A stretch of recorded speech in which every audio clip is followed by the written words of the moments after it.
Bienvenidos al podcast del Evangelio. En esta ocasión, vamos a explorar un tema que a veces puede resultar incómodo, pero que es crucial para nuestro crecimiento espiritual, como el adversario. Ese enemigo invisible que busca nuestra perdición utiliza dos herramientas muy poderosas para ganar espacio en nuestras almas: la vanidad y la contención. Para entender la magnitud de esta lucha, imaginemos por un momento al adversario, como un león rugiente, buscando a quién devorar. Esta imagen que encontramos en la Biblia nos habla de un ser astuto, paciente, que no descansa en su afán de alejarnos de la luz. Esa imagen del león buscando a quién devorar es bastante impactante. Nos muestra que no se trata de un enemigo pasivo, sino de alguien que está activamente buscando nuestras debilidades. ¿Cuáles son esas debilidades? El adversario busca explotar. El adversario busca cualquier grieta en nuestra armadura espiritual: la división, el desaliento, la falta de unidad.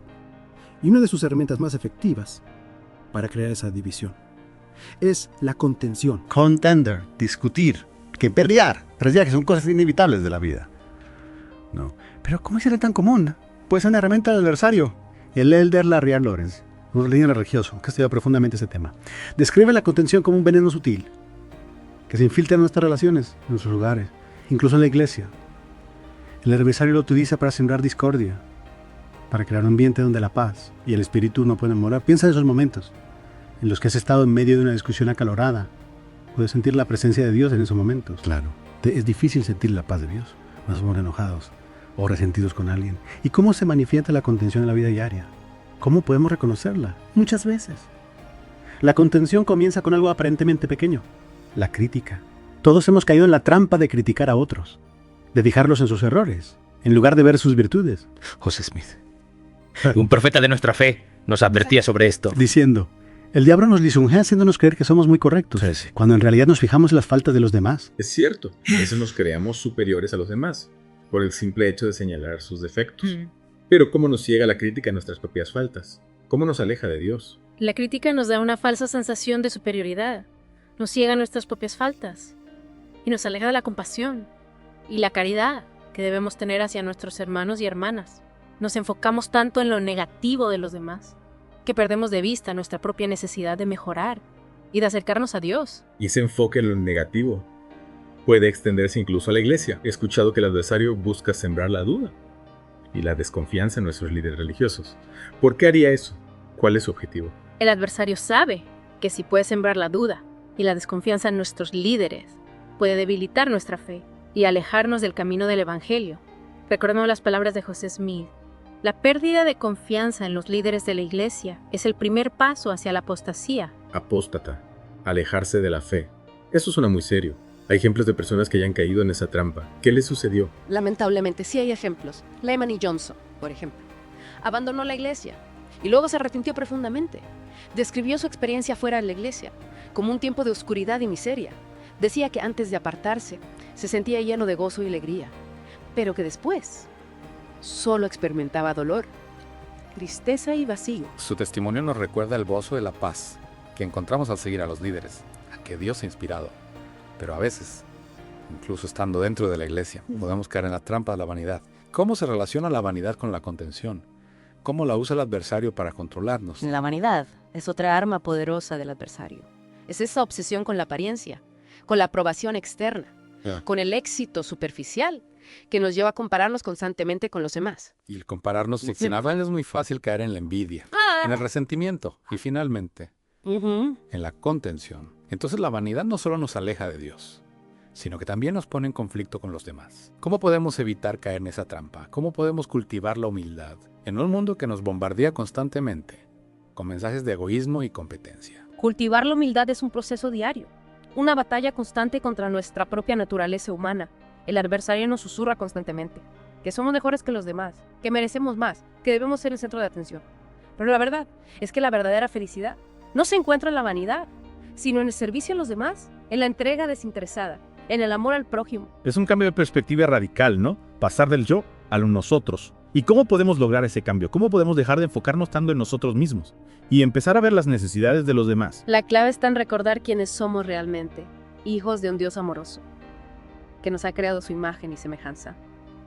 Cuando entendemos nuestra verdadera identidad, cuando reconocemos que somos amados incondicionalmente por Dios, la necesidad de buscar la aprobación externa, de competir con los demás, de alimentar nuestro ego.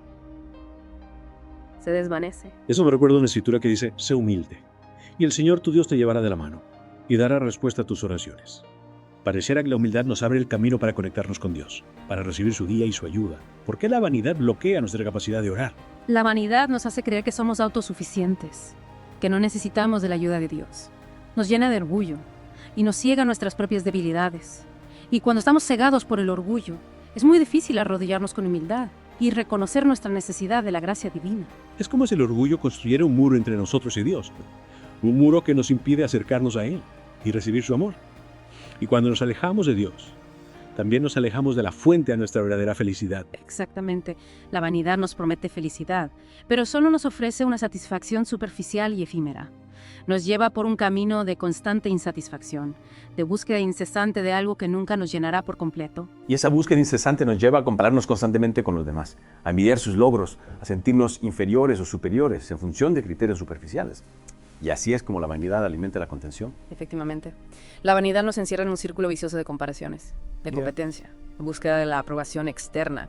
Y cuando nos dejamos atrapar por ese círculo vicioso es muy difícil encontrar la paz interior, la armonía en nuestras relaciones, la alegría genuina, que proviene de vivir en armonía con Dios y con nosotros mismos. Entonces, para vencer la contención, primero debemos vencer la vanidad. Debemos aprender a vernos a nosotros mismos y a los demás a través de los ojos de Dios. Con amor, con compasión, con humildad. Así es. Debemos recordar que todos somos hijos de Dios, que todos tenemos un valor infinito a sus ojos, independientemente de nuestros logros, de nuestra apariencia física, de nuestra posición social.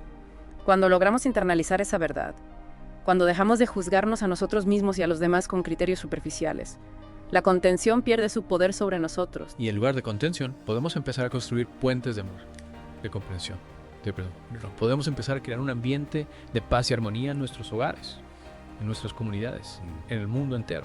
Este es el verdadero camino a la felicidad. El camino que nos lleva de regreso a la presencia de Dios. El camino que nos permite experimentar la plenitud de su amor y de su gracia. Y para recorrer ese camino, para vencer la vanidad y la contención, necesitamos la ayuda de Dios. Necesitamos su guía, su fortaleza, su amor incondicional. La buena noticia es que Dios siempre está dispuesto a ayudarnos. Su brazo está extendido hacia nosotros, esperando que nos volvamos a Él con humildad y le damos su ayuda. ¿Y cómo podemos buscar la ayuda de Dios? ¿Cómo podemos abrir nuestro corazón a su influencia? Podemos buscar la ayuda de Dios a través de la oración sincera, del estudio de las Escrituras, de la asistencia al templo. Podemos pedirle que nos ayude a vernos a nosotros mismos y a los demás con sus ojos, con amor y compasión.